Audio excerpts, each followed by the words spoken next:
One of the hardest things to learn in Escape from Tarkov is when not to shoot. In a game that, at least in its current state, often revolves around PvP and get into that action quickly, learning when to wait to shoot or when not to shoot can oftentimes be key to your survival. In this Lessons from Beyond the Grave, we're going to take a look at a few clips where I didn't learn that lesson and see what we can pull from that to be better next time. I'm Jessekazam. Welcome back to another Escape from Tarkov video. If you like the video, think about dropping a like, commenting down below, or subscribing to the channel. And I stream Escape from Tarkov on Twitch. All my links will be down below. I'd love to have you stop by and say hey. With all that out of the way though, let's go ahead and dive into the video. So like we said, oftentimes in Tarkov, the thought is when you see an enemy, shoot at the enemy. And there's a lot more to it than that. A lot of times seeing an enemy could just give you information and information to reposition on them. If you're playing with a duo, to communicate that to them, and then you guys can set up like a strategic attack.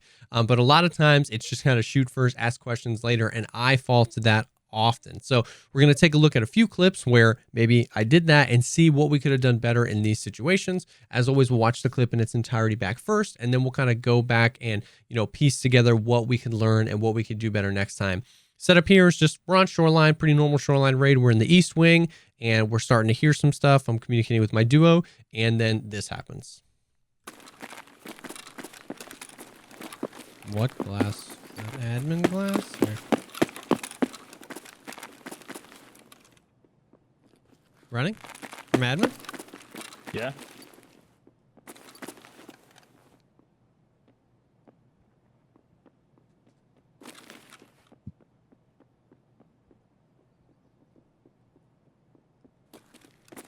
Two guys coming from admin. I am dead. There's three guys coming from admin. The first two are super hurt, and the third one shot me in the face. So pretty simple and easy to see, and with the hindsight 2020 there, that it's like, wow, that wasn't a great position because there were so many. And this is kind of exactly what we're talking about, where a lot of times just you see that first enemy and you just want to go for it. And this was a great scenario where we had kind of every advantage. The East Wing of Resort especially is a really interesting place because there's only a few ways in, and they're all centralized. There's a back door right under me where I am. There's this where you can move in from the admin side and connect, and then there's the front door. But they're all centralized, and we own this wing right now. He's on first floor, I'm on second floor, and we can kind of hear people moving in, and we just kind of like own this wing. So when I see these guys, I'm kind of like giving up our good position by engaging with them, especially before I know information. Now, there's a difference between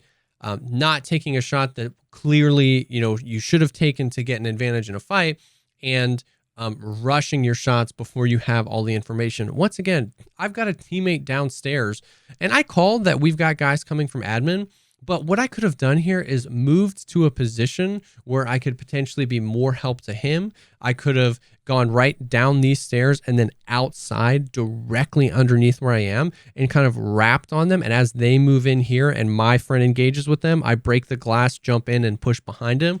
There's a few different plays that I could have worked with my teammate here, but instead I see this guy run first. I see the other guy coming in behind. I call two guys, and now all my attention, I'm like, okay, I did my job. I called them. I saw that there was a second guy. All my attention is trying to get a quick headshot here. I've got, an M4 that has great recoil, but at this distance, you still have that vertical spray, and it's hard to hit people while they're running and you're tracking them. And then because I engaged so late, he, makes it here. They probably, pre-pained. So even if I hit him in the leg, it didn't slow him down. So I try to kind of hold mouse one and snap to the other guy. I do the same thing. I maybe put a few good shots on both of them, but we didn't kill anybody. So now there's still two people. And then, of course, you can see, with hindsight 2020, you can see this guy roll up, and he knows exactly where I am because he's all the way back here. When he hears these shots, he knows exactly where I am, and he stops. I'm standing still completely. Boom, one tap.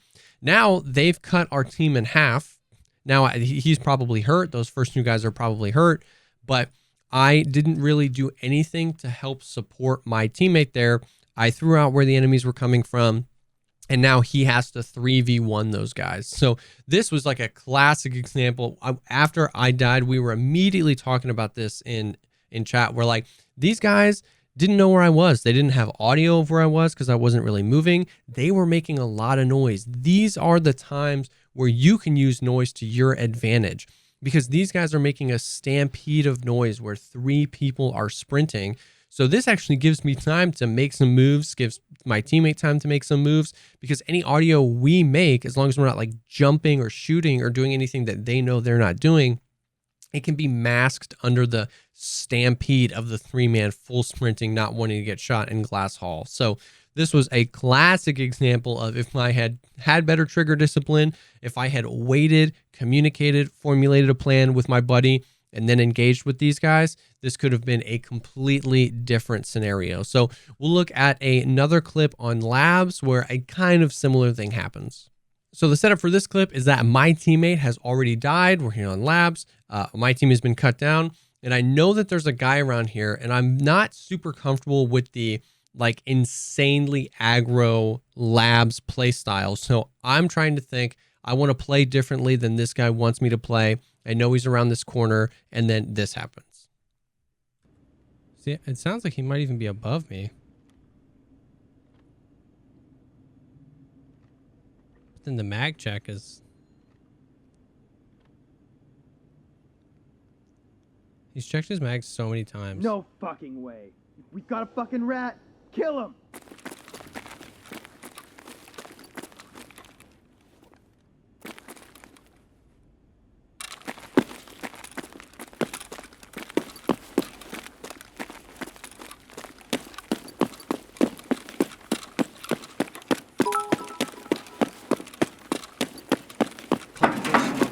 Jesse.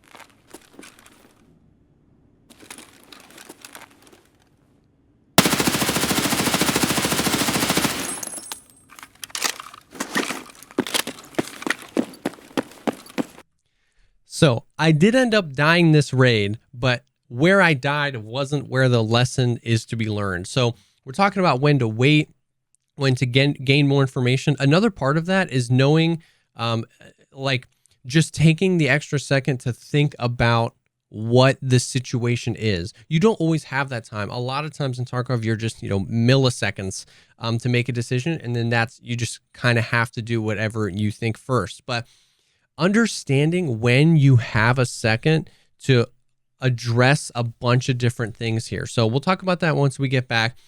I was proud of the flank that I made here because once again, I'm not comfortable. I know this guy's around the corner. He very obviously knows where I am because he starts taunting and stuff like that.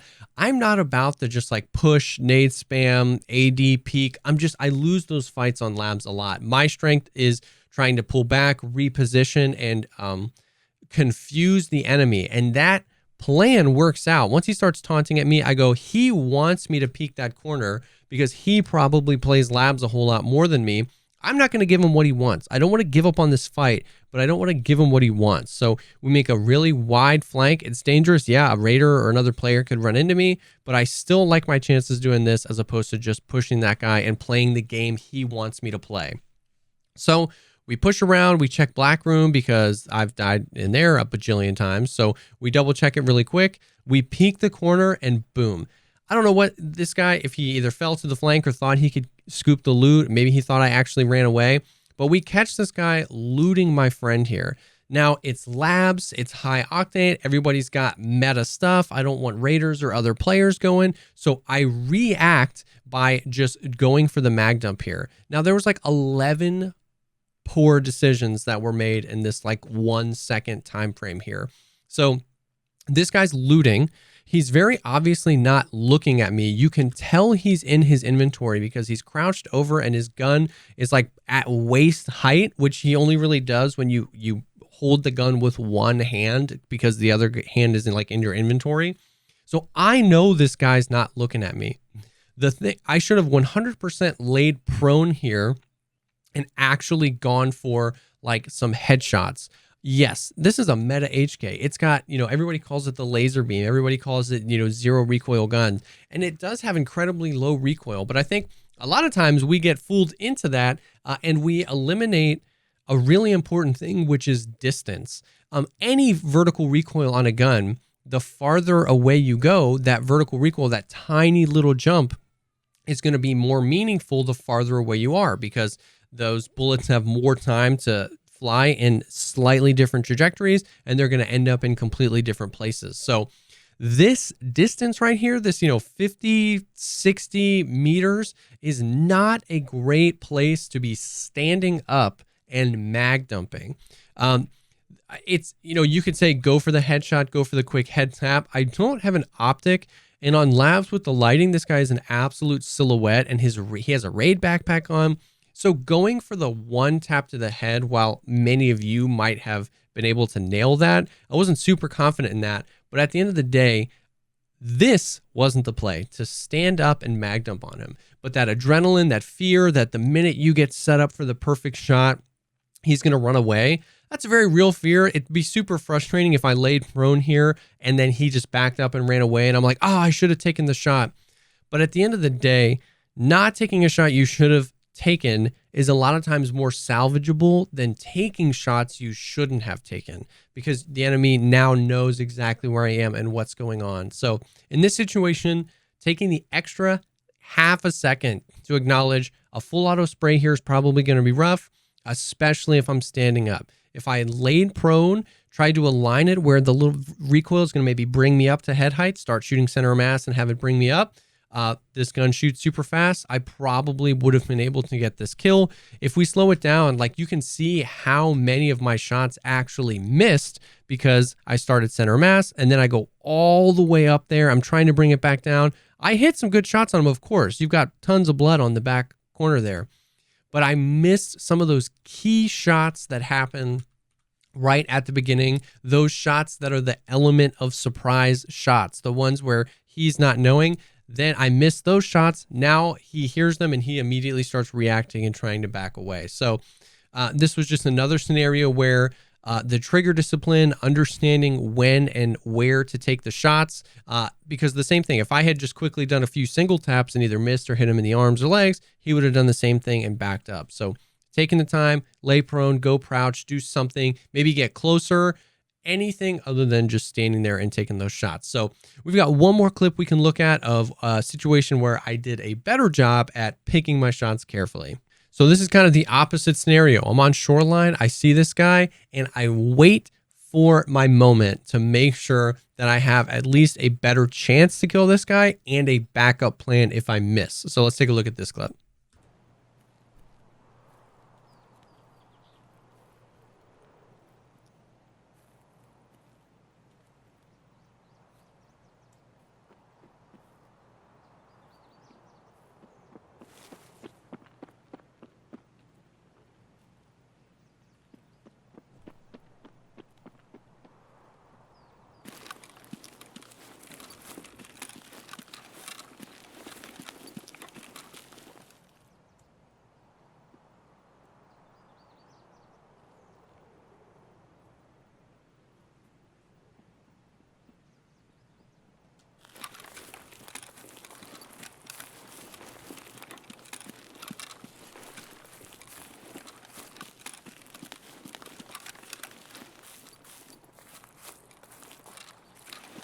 Where's this guy going?